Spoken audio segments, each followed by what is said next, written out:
कर्म का बंधन अवश्य निर्मित होता है, किंतु कार्य का बंधन निर्मित नहीं होता पार्थ। तुम्हें कर्म और कार्य के बीच क्या भेद है, ये जानना आवश्यक है। सभी कर्म कार्य हैं, किंतु सभी कार्य कर्म नहीं। कर्म उस कार्य को कहते हैं जिसके साथ फल की आशा जुड़ी। मनुष्य जब भी सुख की, संपत्ति की, प्रशंसा की आशा रखकर कोई कार्य करता है तो वो उस कार्य के फल से बंध जाता है। जब किसी कर्म को फल की आशा से किया जाए तो उसे सकाम कर्म योग कहते हैं, और जब किसी कर्म को बिना किसी फल की आशा से किया जाए तो उसे निष्काम कर्म योग कहते हैं। इसी कारण से उसे बार बार जन्म लेना पड़ता है। वास्तव में मनुष्य को कोई कर्म नहीं बांधता, कर्म से जुड़ी आशाएं उसे बांधती।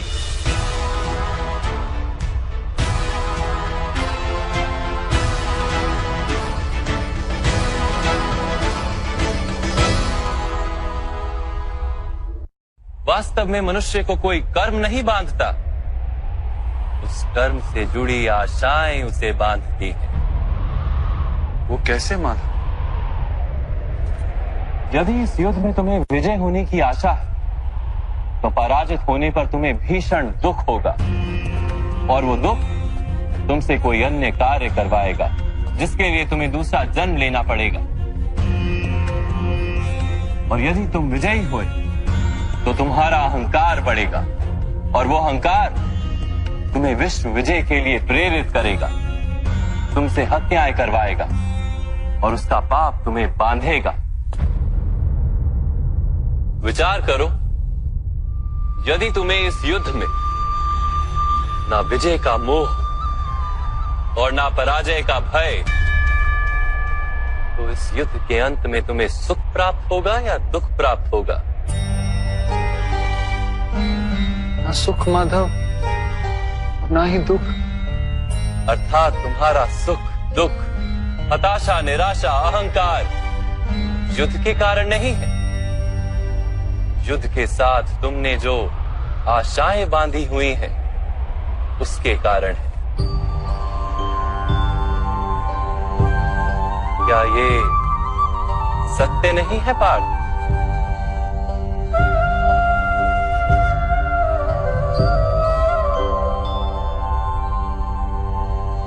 सुख दुखे समे कृत्वा लाभा लाभो जया जयो ततो युद्धाय युज्यस्व नैवं पाप मवाप्स्यसि। अर्थात सुख दुख को समान मानकर लाभ हानि जय पराजय का विचार किए बिना यदि तुम युद्ध करोगे कौन्तेय, तो तुम पाप के भागी नहीं बनोगे। इसी को कर्म योग कहते हैं। जो सांख्य का ज्ञान प्राप्त कर लेता है वो ये जान लेता है कि वो शरीर नहीं, केवल एक आत्मा है। शरीर के भोग और अनुभव तो केवल मृत्यु तक है, अर्थात वास्तविक नहीं, केवल माया है। उसके लिए कर्मयोगी बनना सरल हो जाता है। परंतु माधव, यदि कार्य से बंधन निश्चित है तो क्या संसार का त्याग करके संन्यास लेना उचित नहीं? इसी विचार का परिणाम है कि आज ये युद्ध हो रहा है पार्थ।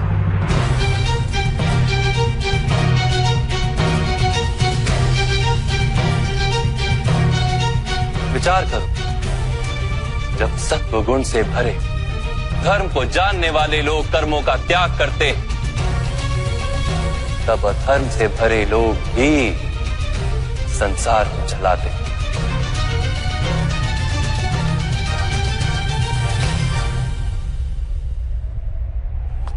यदि महामहिम ने संसार का त्याग ना किया होता तो आज अधर्म इतना बढ़ता ही नहीं।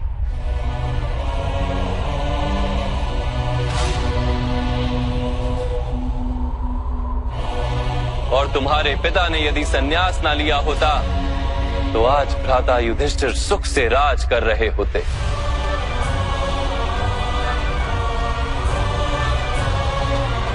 और अपनी प्रजा को न्याय और धर्म का ज्ञान दे रहे होते। किंतु दुखदायक बात तो यह है पार्थ कि सत्वगुण से भरे मनुष्य ही संसार को लाभ दे सकते हैं, किंतु वो ही संन्यास का विचार करते हैं। जैसे जल तो भाप बनकर उड़ जाता है और कीचड़ कीचड़ वहीं पड़ा रहता है, वैसे सत्वगुणी सज्जन लोग तो संसार का त्याग कर देते और तमस से भरे अधर्मी लोग संसार में कार्य करते हैं। इसी कारण से संसार में पाप और अधर्म बढ़ता है।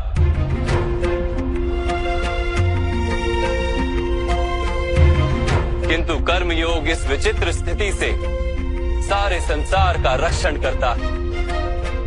कर्मयोगी फल की आशा का त्याग करता है, किंतु कर्मों का त्याग नहीं करता।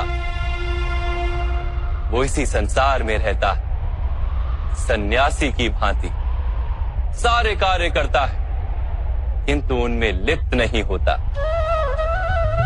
कर्मयोगी अपनी संतानों से, स्वजनों से, अपनी प्रजा से कोई अपेक्षा या आशा नहीं रखता। स्वयं उसे संन्यास का लाभ होता है, किंतु समाज को संसारी की भांति लाभ देता। मनुष्य अपनी संतानों के सुख के लिए श्रम करता है माधव। अपनी संतान से सुख की अपेक्षा कैसे न रखे? मनुष्य अपनी संतानों के लिए जो भी करता है वो व्यापार है या प्रेम पार? प्रेम माधव। तो फिर अपने कार्यों के प्रति फल की इच्छा क्यों पार? भविष्य का लाभ तो व्यापार में देखा जाता है, प्रेम में नहीं। जो मनुष्य अपनी संतानों का चरित्र निर्माण उचित रूप से करता है, संतानों को प्रेम और धर्म के संस्कार देता है, उसकी संतानें भी मनुष्य को प्रेम और सुरक्षा अवश्य देती। संतानों के कर्म, स्वजनों के व्यवहार उनके कर्म है पार। और जब उनके कर्मों पर हमारा कोई अधिकार नहीं होता तो उनसे आशाएं और अपेक्षाएं रखने का क्या प्रयोजन?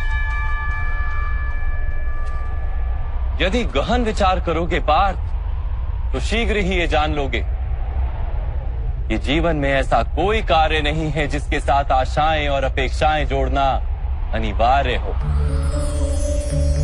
जब सृष्टि ही परमात्मा है और मनुष्य स्वयं परमात्मा का अंश है तो सारे कार्य परमात्मा ही करते हैं, मनुष्य स्वयं कुछ नहीं करता। यही कर्मयोग का मूल सिद्धांत है पार्थ।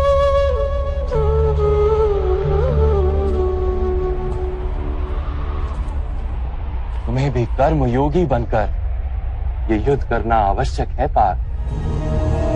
त्रिगुणिया विश्या वेदा निस्त्रिगुण्यो भवार्जुना निर्द्वंद्वो नित्य तत्वस्थो निर्योग क्षेम आत्मवान।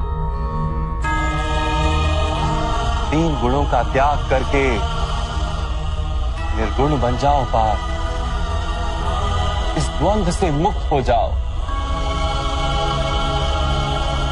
सदा सत्व अर्थात परमात्मा में बुद्धि लगाकर कर्तव्य का वहन करते रहो। कुछ प्राप्त करने की इच्छा और कुछ प्राप्त किए हुए का रक्षण करने का विचार त्याग दो पार्थ और अपनी आत्मा को स्वतंत्र कर।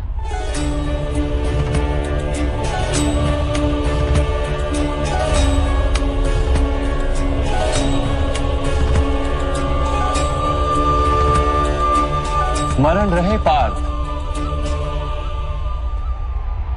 कर्मण्यवाधिकारस्ते मां फलेषु कदाचन मां कर्म फल हेतुर्भू मां ते संगोस्त्व कर्मणि।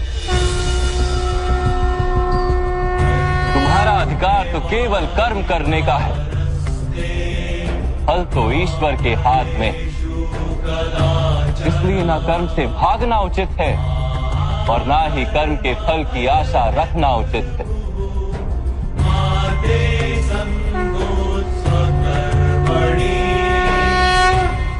जो फल का त्याग कर दे परंतु कर्म का त्याग ना करे, ऐसे कर्म योगी को कैसे जाना जा सकता है माधव? विश्या विनिवर्तन्ते निरहारस्य देहिनः रसवर्जम रसोप्यस्य परम दृष्ट्वा निवर्तते। सुनो पार्थ, जो स्वाद से छूटने के लिए भोजन का ही त्याग कर देता है, वास्तव में उसके मन से स्वाद की लालसा कभी जाती ही नहीं। उसे दोहरी हानि होती है। एक तो वो निर्बल हो जाता है, जिसके कारण परमात्मा को प्राप्त करने का जो प्रयत्न अनिवार्य है उसे वो नहीं कर पाता, और दूसरा सदा ही उसका मन स्वाद की लालसा से भरा रहता है। इसलिए भोजन का त्याग करने से उत्तम है स्वाद की लालसा का ही त्याग कर दिया जाए। कर्मयोगी अपने मन की सारी लालसाओं को खींच लेता है, जीवन को कर्तव्य मानकर कार्य अवश्य करता है, किंतु उन कार्यों से जुड़ता नहीं। और बात, जो व्यक्ति अपने कार्यों से आशाएं और इच्छा नहीं रखता, उसी के कार्य पूर्ण होते हैं।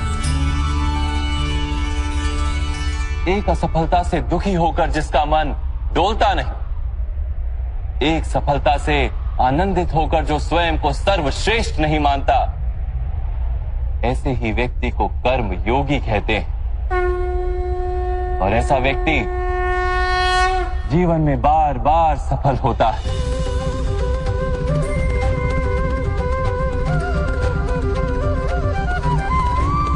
ध्यायतो विषयान पुंसः संगस्तेषु पजायते संगात संजायते कामा कामात् क्रोधो भिजायते क्रोधात् भवति सम्मोहम् सम्मोहात् स्मृति विभ्रमम् स्मृति भ्रंशात् बुद्धिनाशो बुद्धिनाशात् प्रणश्यति।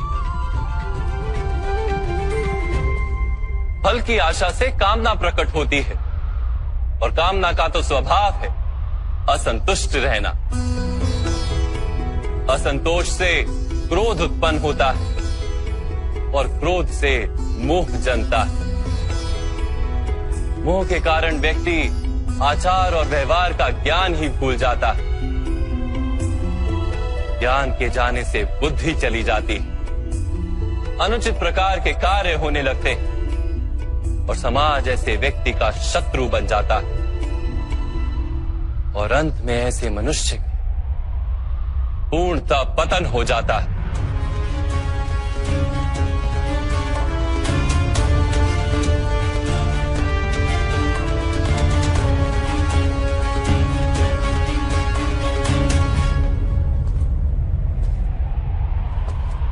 जैसे भ्राता दुर्योधन,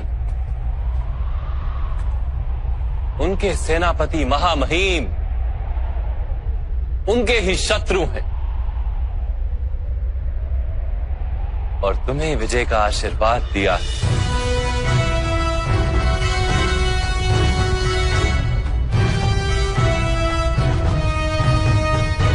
पार्थ, कर्मयोग ब्रह्म विद्या का दूसरा चरण है। परमात्मा में अपनी बुद्धि स्थिर करो, स्वयं को आत्मा जानो, मिथ्या बंधनों से मुक्त हो जाओ, और फल की आशा का त्याग करके केवल कर्म करते रहो।